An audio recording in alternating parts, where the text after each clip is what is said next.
Now for the super concentrated, digested version of the 3 roundtables. We have 6 minutes before we know that you'll all want to go to lunch. That gives 2 minutes each for each of these rapporteurs to really just deliver to you the 3 most interesting insights from the discussions that they've heard. The discussions have been wide-ranging, they've been full.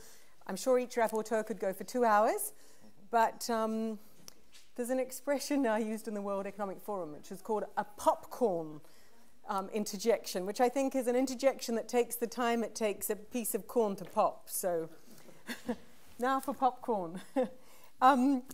Eric, you are rapporteuring a group that was moderated by Andrew Whitehouse.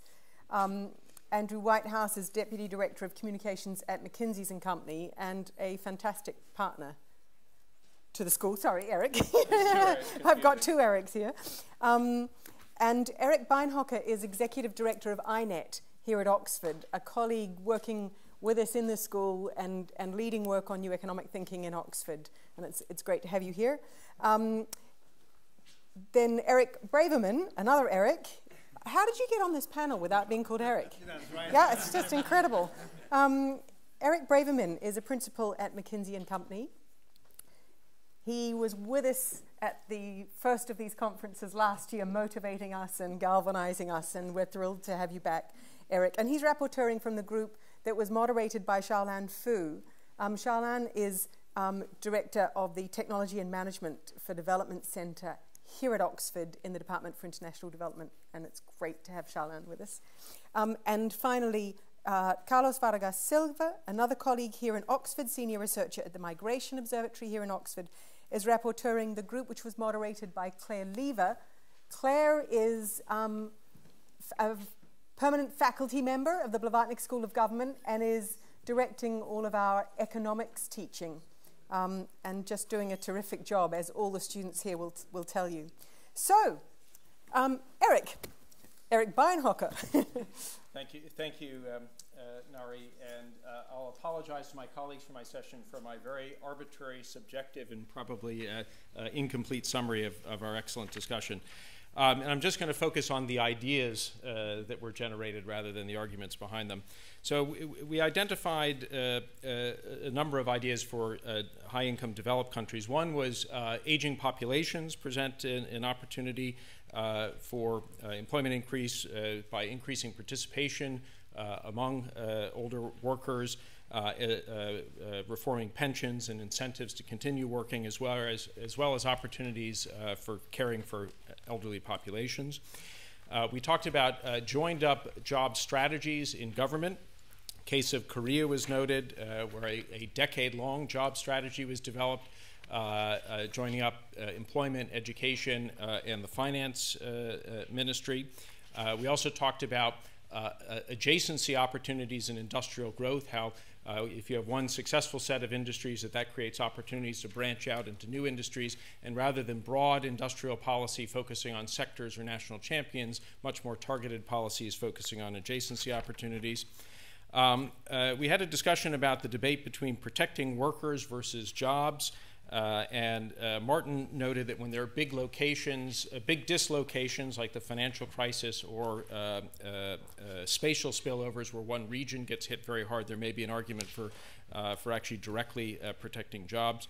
We also talked about Deanna's incoherence between skills needed by employers and being provided by education systems, and a lot of good ideas, which I won't go into, on partnerships between educational institutions and employers. University of Waterloo in Canada was cited as an interesting example. We also talked about policies to support job diversity, part-time work, flexible arrangements, etc.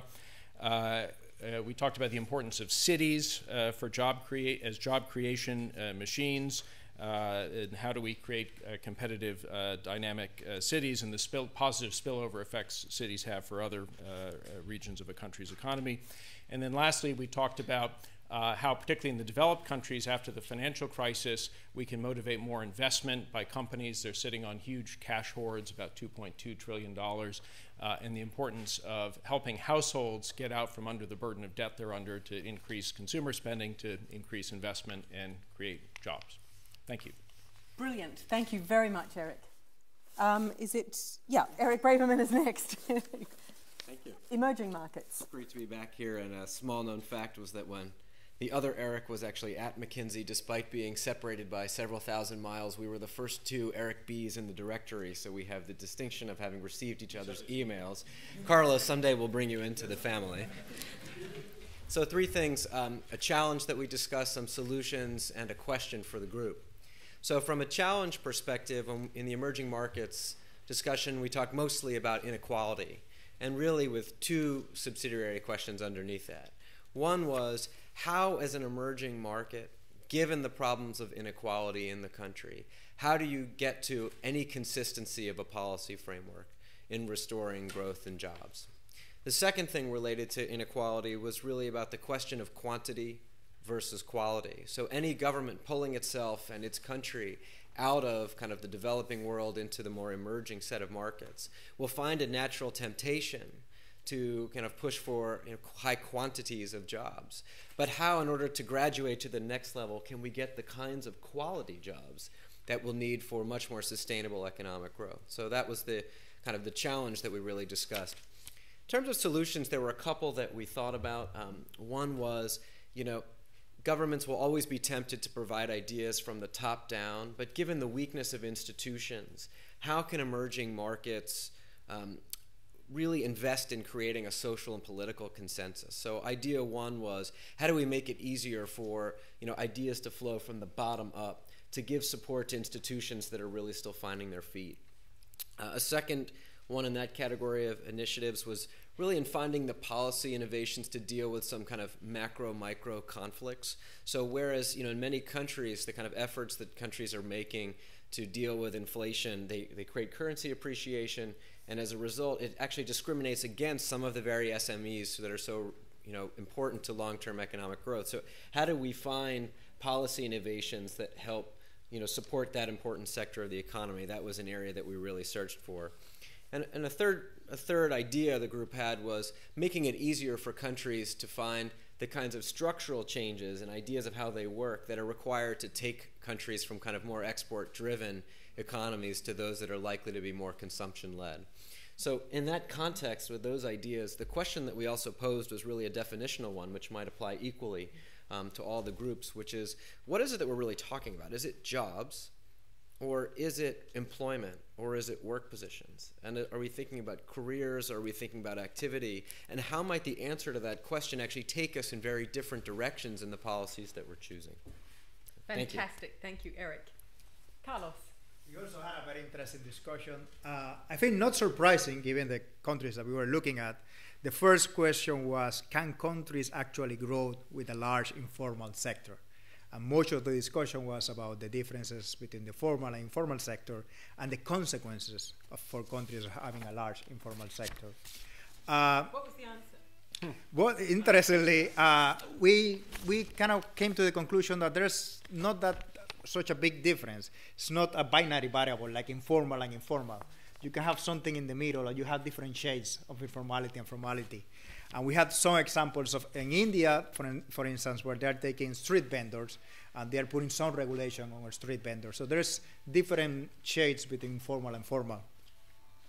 But we also came to the conclusion that it was not necessary to stop the informal sector altogether, and that to a certain degree you had a lot of flexibility and entrepreneurship in the informal sector, so you don't want to stop that from happening. So it's not simply about the informal sector disappearing, it's about these different shades between formality and informality. The second question is the one that we have been talking about for the last 2 sessions, about this odd paradox between unemployment and high demand for workers in countries and the roles that skills can play. And we came to the conclusion that it's basically the same problem everywhere, major countries, developing countries, developed countries, but the solutions are not the same. The mode of delivery is not the same. It's not the same to have this problem in a country where a lot of people go to the university and get educated than to have this in a very poor country. So even if the problem is the same, the way you are going to tackle this problem is going to be very different. And the final one was about policies. We had an interesting discussion. Should we focus on education policy? Should we focus on industrial policy? Maybe trade policy is the key. Maybe it's gender policy. Maybe it's agricultural policy. And we came to the conclusion that you need a comprehensive approach. It is not trade policy or industrial policy or labor policy. You need to look at all policies at the same time and work with all policies at the same time to get more jobs. Thank you very much. Just before we thank the rapporteurs, the moderators for doing a great job, the galvanizers who helped to lead that discussion, let me just say that we're going to break now for lunch, and we'll meet back in here for the plenary on natural resource management at 2:02, so without being too precise. But a huge thank you to those who made the roundtables work.